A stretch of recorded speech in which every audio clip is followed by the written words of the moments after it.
Hello? Guys?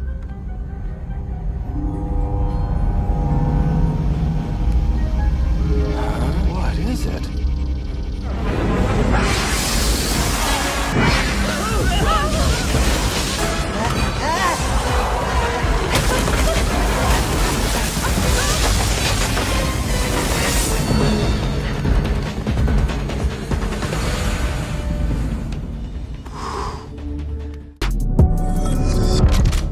Yo, what's up, guys? It's your boy, Benny. So what is this chart right here? Is this Nancy Pelosi's stock portfolio after becoming Speaker of the House? No, actually, this is the interest in directed energy weapons in Google search after the Maui fires that devastated the town. Now, it is our obligation to separate fact from fiction from what we don't know. We're skeptics on this show, so we can ask questions, and it is quite literally our job and our constitutional right to do so. There is a massive interest in directed energy weapons. Presumably, the interest in directed energy weapons spiked after the curious footage of the fires in Lahaina, as people started to notice that these fires, well, only affected the poor neighborhoods and had no effect on the rich multimillionaire mansions that crisscrossed the ocean side. No, it was only the small and impoverished communities that got burnt to a crisp. Quite an interesting fire there, you might say. And I would say, yeah, people deserve answers for what the hell is going on. Ultimately, people deserve the answers, and we are here to give them the answers. The truth about directed energy weapons is that they're real. Directed energy weapons are a real thing. It's something that the DoD is developing in many different forms, whether it be satellite or shipborne or something that you carry with you. Directed energy weapons is something that is openly being used in trials right now, according to CNET. The U.S. commander in the Indo-Pacific is interested in more widely experimenting with deploying directed energy weapons designed to zap electronics and incinerate incoming threats. The Navy Admiral, who leads the China-focused Indo-Pacific Command, on August 28th said he's certainly looking into asymmetric advantages and said he should bring it. I'm very encouraged by the high-energy laser capacities that are being experimented with and utilized. So, to say that these don't exist is a lie. These are real. Here's Lockheed Martin. This is one of the largest defense contractors in America, with a very glossy presentation about how exciting directed energy weapons are, harnessing the power of lasers for the 21st century. They have all these little videos and everything up on their YouTube talking about how excited they are. And then these videos actually, you can click on them. These videos actually show tests where they successfully used, there you go, you can see it there on your screen, successfully used lasers to effectively blow up airplanes out of the sky. These are ground-based lasers. This stuff exists. Okay, are we done? Okay, we good? Like, these things do exist. They're actively being tested, and so these are real. Now, did these weapons cause the Maui fires? People are saying that Space Force is located on Maui. There is a massive Space Force base on Maui. Did something go horribly wrong? What happened? You don't have to be a conspiracy theorist to just simply read the corporate press and see that the government services that were in charge of Lahaina and Maui, well, they closed down the roads, trapping people inside of the town. They pushed people towards the center of the town, which was effectively an oven. They shut down the water supply that could have helped prevent the blazes from spreading.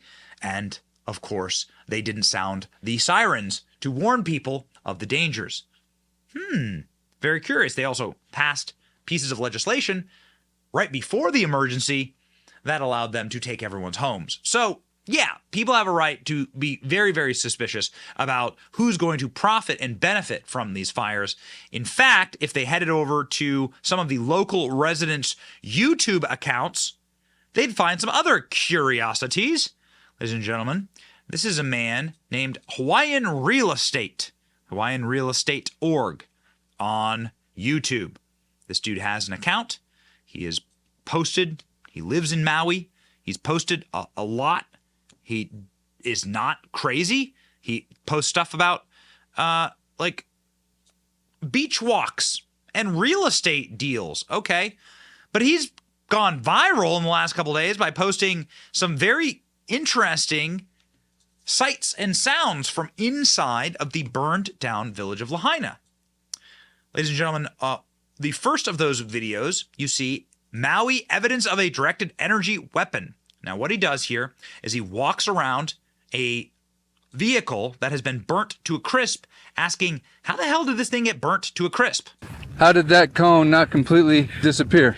Because if you look at this vehicle, and I want you to notice the burn, the amount of grass, as you can see, that burned and the char marks. This car is basically completely surrounded by gravel, and you can see a small little flames right here when this grass burned. Yet when you turn and look right in this direction, besides seeing Dylan, my technical cameraman, you can see this car.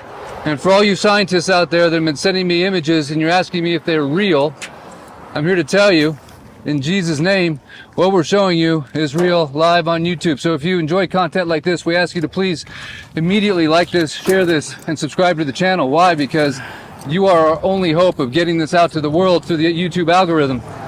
This is a tire that is gone. These are the braids of steel inside the tire. Look at this particular rim. Is it safe to say these are aluminum? Look at the windshield. What's that? Are these aluminum? Yeah, that's cast aluminum wheels. Cast aluminum wheel, you can see it melted. And the windshield on the inside? Look at the windshield. That is a windshield right there that is completely melted. We have some jumper cables in the back of the vehicle, but we have some cast aluminum here that's pulverized. It's just dust. How is that possible for a grass fire that did not come from this direction? Because you can see there's nothing that's been burned over here. What could cause that type of destruction when you have a grass fire on this side that obviously didn't connect? But even if it was a grass fire, and it's still only half burned. I mean, yeah, you can see there's even some grass over here that's still standing. It's not even been burned. So even about down below, directly below this, you can see some wood fence posts that were burned, but you can see all that grass is still good. So how do you get this car this hot? In the comments section, I need to hear from you guys. So what these guys are doing is they're walking around, they're finding these burned down vehicles in these open fields and saying, wait a second, that doesn't make any sense. How do these vehicles, which are made out of aluminum and these various metals that have very, very high melting points, how do these vehicles light on fire? And they find multiples of them. But then you have these two vehicles sitting in here that have melted. oh yeah, it's aluminum. So Donovan, if you want to just take us through this car real quick and show us, I know you know a few things about cars, you can point out some things that require a very high temperature. By the way, we just talked to the neighbor who was talking to an investigator in Lahaina town yesterday, and he said the investigator told him the temperatures reached in excess of 3,000 degrees. So tell us what you got, Donovan. Well, we have about 300 degrees for aluminum, and this 300? 1300. 1300, okay, thank you. 1300, well 1220, but if you round it up, because it was not only melted, it was liquefied to the point where it ran became down the side of the hill. a river of aluminum going down the dirt hill. So this is the aluminum rim, obviously. There's the tire, what's left of it, the steel threads or steel belts. And maybe combination gas tank if the gas tank's aluminum. Okay, okay. So you have liquefied aluminum running down the side of a grass fire. The caliper melted, unless they stole it, but it looks like the bolts are still there.